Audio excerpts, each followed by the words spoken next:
Hello ladies and gentlemen, welcome back to the review show with Orion. I'm your host Orion, and today I am going to be reviewing my favorite album of the 1990s and my favorite all-time songwriter.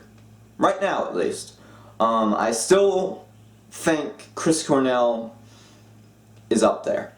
Kurt Cobain as well, Lane Staley of Alice in Chains, and plenty more other songwriters of the 90s that I've never checked out yet before. But Travis Meeks remains my favorite guitar player of the 1990s and overall songwriter. You know, this guy has so much material that's not seen, never heard of in the world, because it's all underrated, it's all unknown, it's bootleg stuff. Basically all over YouTube. I find a new Travis Meeks song like every couple of weeks. It just seems that way. But this guy is just so magical with his songwriting. I can't describe it, you know? It's just magical. Just beautiful stuff. Anyway, sit back, relax, chill out with me for a few minutes of your day, and please enjoy. Let's get into this album review, shall we?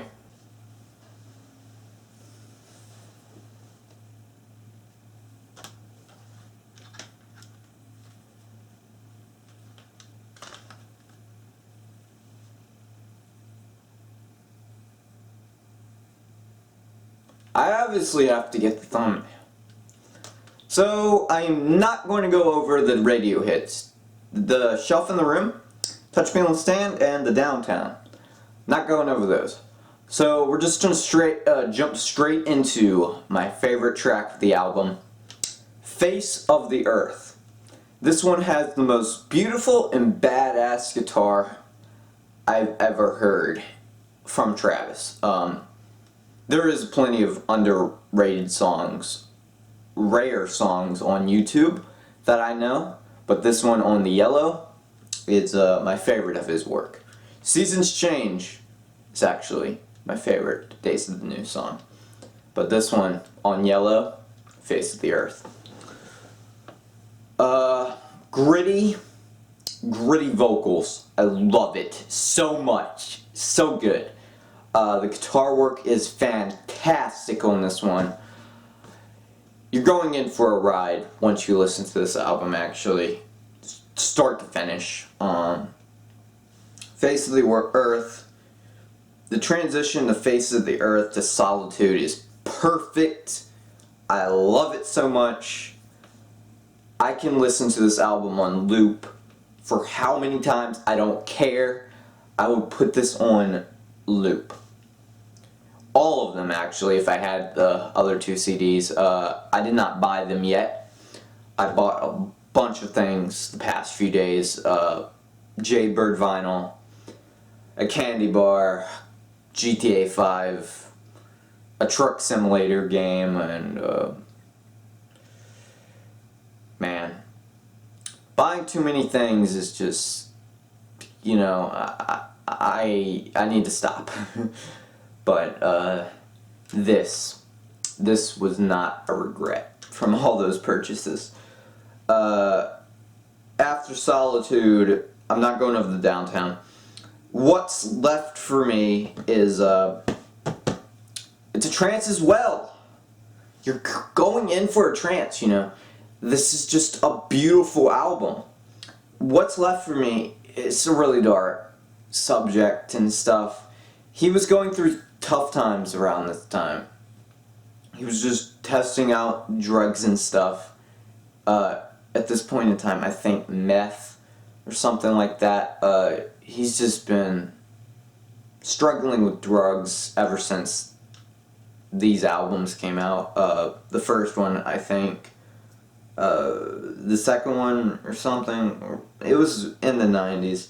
He's been struggling with drugs and addiction for a while. I really hope the guy's okay.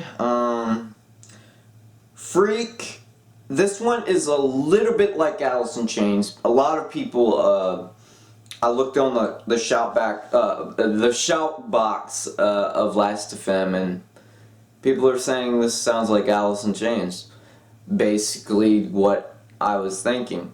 It's not like Alice in Chains to me. I think it does sound like Alice in Chains, but not Alice in Chains, Alice in Chains.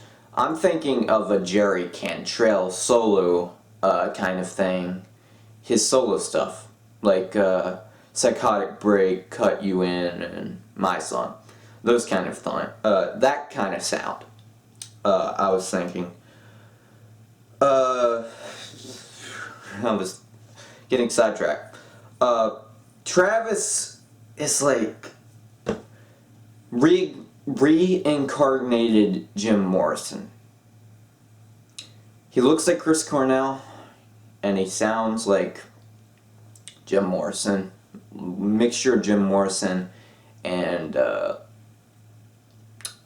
I think Jerry Cantrell as well. In my opinion, that's what I'm getting from his sound. You guys definitely have to check out The End and the LA Woman covers on YouTube. That's the only place you can find them. They're not on a CD or anything, unless the bootleg is actually real, the B-side collection CD. I have not found one, so I'll probably have to make my own.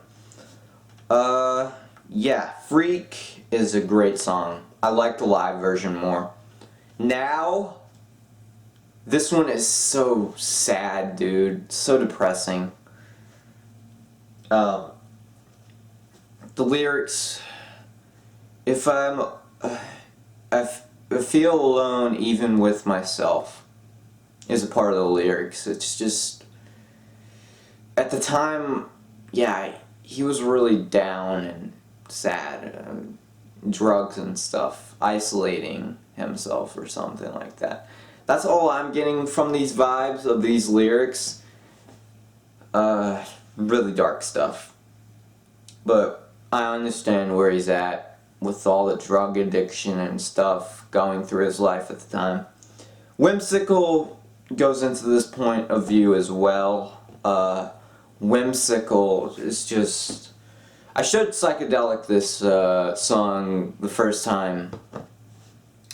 He's more of a fan of the second one, I think, with Enemy, Weapon in the Wound, and Flight Response. He's more a fan of that record than this one, I think. He still likes... He really likes this band. I showed him this a while ago. Whimsical is just a trance. You're in for a trance for most of these tracks. I'm just saying that. Beautiful guitar work. It's like Seasons Change a little bit, with the guitar solos and the soft acoustic ambience. Just amazing. Just so beautiful. Where I stand, this one's alright. It's not my favorite, but I can listen to this whole album no problem. How do you know you? This one is so good. This is my second favorite song off the album. How Do You Know You? The live version is just a little bit better. Bootleg version on YouTube. Actually, it's on Spotify too. How Do You Know You? How Do You Know You is just... It is a little bit dark as well, but the whole album is a little bit dark in atmosphere anyway. That's what grunge is known for. It's just the most awesome guitar solos. Just so good. So good. I love it. If I could buy this like 3 times I would, but don't have that kind of money. Cling and the bonus track thing. Cling is alright. It's more of a, you know, he was going into this Egyptian kind of vibe with Orch of the Medium, Flight Response, and stuff like that later down the line. It was like a more experimental kind of vibe. I love this from Travis. Just great stuff. I love his Egyptian style guitar solos and stuff like that. It's the best of his work, actually. I really like it. I really enjoy this. So, I love this album. I'm obviously going to give it a 10 out of 10. The first album to get a 10 out of 10 from me. The first album to get a 10 out of 10 from me is my favorite album of all time. Well, Bad Motorfinger's number 1, but, you know, Days of the New. Best album of the 90s. Hands down. That no one knows. No one knows other than the radio hits. It's a shame, really. Travis is just an underrated guitar player, songwriter of the 90s. I love the dude. Wish he would come back. The drugs and addiction is really hard to come by. I really hope for him for the best in the future. If you're seeing this, Travis, please come back. I love your music. Great stuff. Anyway. 10 out of 10 for me. If you haven't already joined the Discord, links below. It's a pretty dead server, but, you know, it's there. If you want to follow my Instagram, The No Joy Effect, on Instagram, yeah. That's all I have to say. If you want to follow my Twitter as well, it's down there. Pretty dead, but, you know, it's there. Anyway, have a great day, and stay super chill. Bye.